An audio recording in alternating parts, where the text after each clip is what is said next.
Hi, my name is Joe Schaffner. I'd like to welcome you to my webinar entitled Sustainability LLC, the Business of Building Foundations for Sustainability and Engaging Community Change Agents. If you'd like to get in touch with me regarding this webinar, I've included my Twitter and my LinkedIn at the bottom of this page.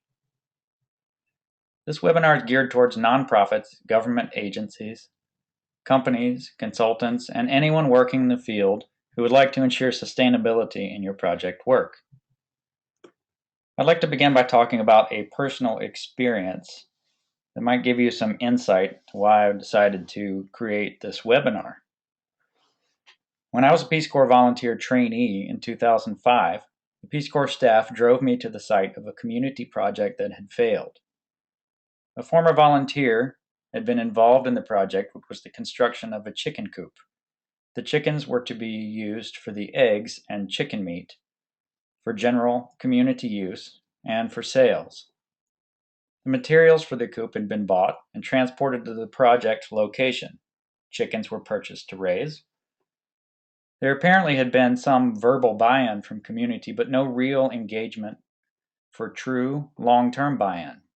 There had been no training or knowledge sharing on sustaining the project. As a result, when I saw the chicken coop, it had been abandoned, stood empty. The staff talked to us about some of the outcomes of this project work. Money and time had been wasted, and what could have been a sustainable community-driven project that guaranteed jobs for members of the community turned into a failure. There are examples of projects like this all over the world, and it is exactly why I would like to talk to you about what it takes to make a project sustainable. The short answer is that it takes a great deal of effort, persistence, and the involvement of stakeholders throughout the process. The long answer is one that government agencies, nonprofits, companies, and consultants around the world continue to grapple with on a daily basis in their project work. By the end of this webinar, my hope is that you should be able to understand why pursuing sustainability is not a simple undertaking, understand how better to achieve true buy-in from the client and stakeholders, and be capable of catalyzing community engagement and building a sense of ownership of the project. Sustainability LLC. So what does that mean? Most of you know LLC is standing for Limited Liability Company. I am, however, utilizing this initialization differently to suit our purpose here and as a learning aid. First, listen. Listen to what stakeholders want. Hear them out.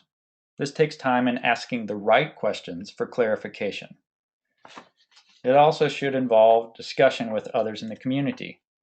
Without taking your time and listening to perspectives of many, you may be faced with what Peter Block, in his book entitled Flawless Consulting, refers to as a presenting problem, or what appears on the surface rather than the root issue. Essentially, what should be done is sit down with people in the community. Be patient and listen. Through this, you will learn cultural cues, how to communicate more effectively with those around you, how to adapt, and what the community really needs and wants. Second, look. Observe what is going on around you. Research. Watch for nonverbal communication. Body language may be saying something very different from what you hear verbally. Third, collaborate. Before any work begins, it is important to look and listen to what the community needs. You also learn how best to collaborate successfully in a culturally appropriate way. It's important to keep in mind that culturally appropriate can mean overseas, but it can also mean in the US as well. There are many cultures in the US, and each community defines its own identity. Ensuring sustainability through collaboration requires keeping the idea of sustainability in mind throughout the process, from the very beginning to the end. As I see it, there are four components for achieving sustainability that I would like to discuss with you. First is buy-in by the client and stakeholders. This is why listen and look are so important in the process. If you really delve into the needs of the community and move past the presenting problems to the root issues, there will be support for your project work. If you involve members of the community, clients, and stakeholders in your project work from the very beginning of the process, this engagement lends to a sense of ownership in the project. Stakeholders will take pride in their efforts as they are involved in the project work themselves. This is a sense of empowerment. Second, 50-50 share of the work.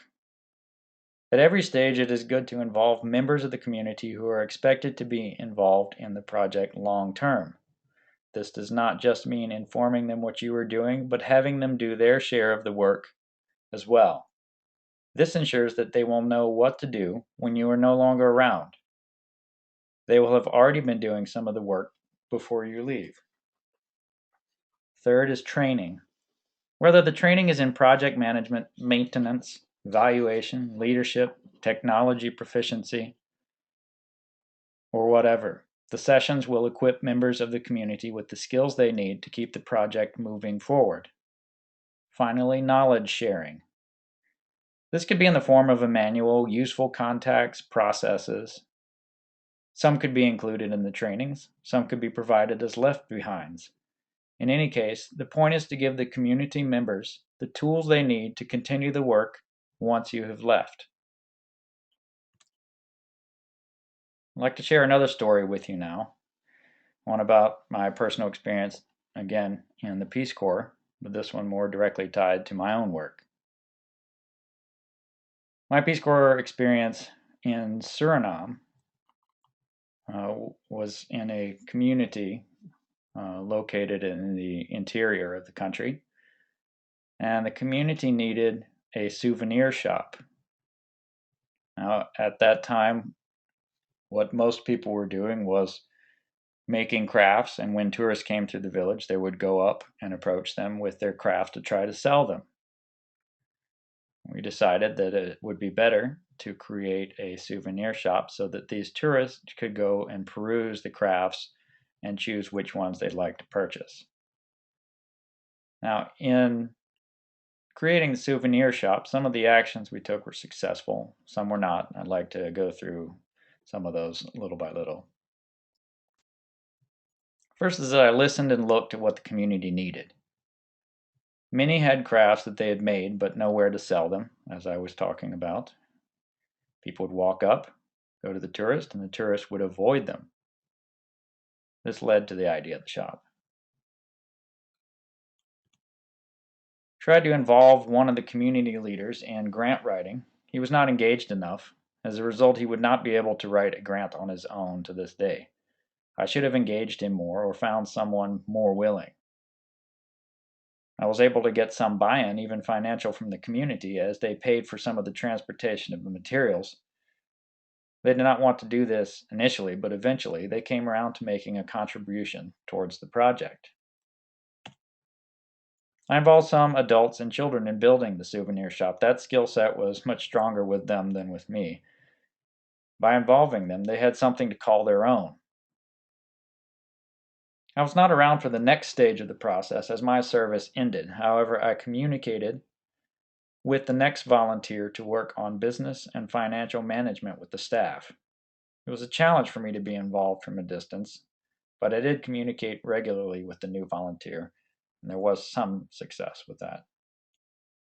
Now, it remains to be seen whether the souvenir shop continues to function. It's been a few years now, but long term, that remains to be seen. There are some lessons learned from this experience.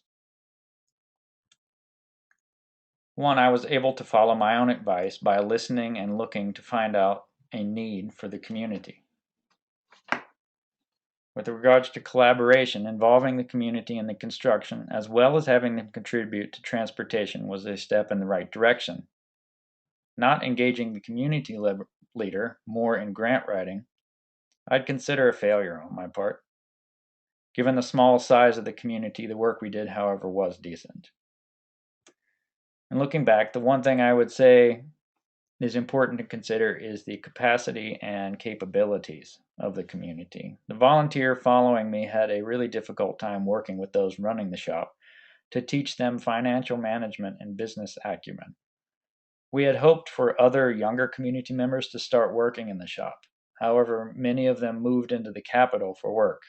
This left community women who had a difficult time reading, much less capabilities in finances and business management. So what are the keys to success of collaboration? First, know the capacity of the community. Second, match capabilities of community members with the requirements of the project. And third, make sure there is authentic interest. This all demonstrates the importance of buy-in, sharing the work, and capacity building. All of these are important to keep in mind throughout the collaboration process. It will make the collaboration more successful, but also lend to the community's ownership of the project during the process and long after. Now it's your turn. Just a few things you can do to start building sustainability into your own project. First, sit down for informal meetings with a partner, your client, or a member of the community to learn more about him or her as a person and find out what their view is on the project work. Make him or her feel comfortable enough to give you honest feedback. It's better to hear criticism at this stage than when the project has been completed. Second, when you are sitting down in these meetings, watch for nonverbal cues. If you are listening carefully to what the other person has to say, it will give you some time to watch for nonverbal cues as well. It's good to keep your eyes and ears open. Be patient. You don't need all the answers today. From the very beginning of the collaboration, involve others. Let them see what you're working on. Let them work on some of it for you. Ask for control, gradually let go. As you fade out of the picture, make sure that others in the community, the stakeholders, come more into focus. Sustainability LLC. Listen, look, collaborate. It takes a lot of work and patience, but if done right, it is the most effective business model for the long-term success of your project. Buy-in plus share the work plus capacity building yields sustainability. Thank you. I hope you've enjoyed this webinar and found it useful.